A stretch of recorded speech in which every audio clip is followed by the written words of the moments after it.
ஆன்மீக அன்பர்கள் அனைவருக்கும் நமஸ்காரம். இது உங்கள் ஹரே ராம் கிருஷ்ணா சேனல். நான் உங்கள் சிவகாம சுந்தரி. இன்னைக்கு நம்ம சேனல்ல மகான்களினுடைய ஜீவ சமாதிக்கு செல்வது நம்மளுடைய பாவ புண்ணியத்துல மாற்றம் இருக்குமா, நம் வினையை அது தீர்க்குமா அப்படிங்கிறத பத்தி பார்க்க போறோம்.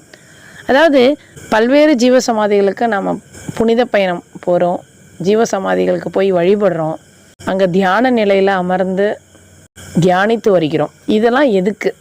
இதெல்லாம் பாவ புண்ணியம், நம்மளோட புண்ணியம் ஏறும் பாவம் குறையும் அப்படின்னு சொல்ல முடியுமா? அப்படின்னா பாவ புண்ணியங்களை மகான்கள் மாற்றுவது கிடையாது அப்படிங்கிறது உண்மை.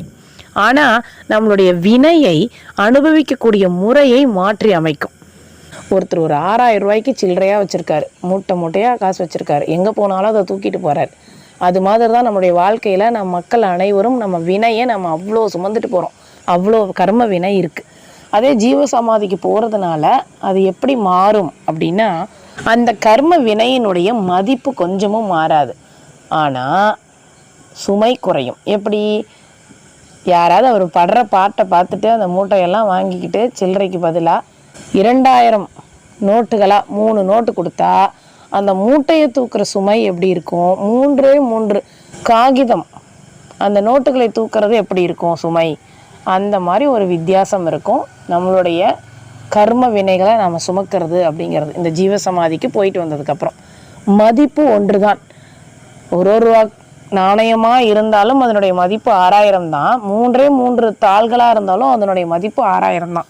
ஆனால் சுமை குறையும். இந்த வித்தியாசம்தான் நம்ம மகான்களினுடைய ஜீவசமாதிக்கு போயிட்டு வந்ததுக்கப்புறம் நடக்கக்கூடிய மாற்றம். பாரம் குறையும். கர்ம வினைங்கிறது நம்ம கிட்ட தான் இருக்கும். ஆனால் நம்ம கஷ்டப்படாதபடி நம்மளுடைய மனோநிலையை ஞானிகள் அப்படியே மாற்றி ஆத்ம சக்தியை இன்னும் பலப்படுத்துவாங்க. அதுக்கு தான் அங்கே உட்காந்து தியானம் பண்ணுறது. வினை கழிந்த மகான்களை வணங்கு, நமது பாவ வினை ஏற்றுக்கொள்ளும் வகையில் மாறும் அப்படிங்கிறது அசைக்க முடியாத நம்பிக்கை. இன்றைக்கும் இந்த ஜீவசமாதிகளை வணங்குறது அப்படிங்கிறது மக்கள்கிட்ட நிலவிட்டு இருக்கிற ஒன்று தான். அதனால் எந்த ஊருக்கு போனாலும் அங்கே இருக்கக்கூடிய ஜீவசமாதிகளை தேடி வழிபடுறதுங்கிறது நம்மளுடைய துன்பம் லகுவாக குறையும் அப்படிங்கிறது திண்ணம். நன்றி, வணக்கம்.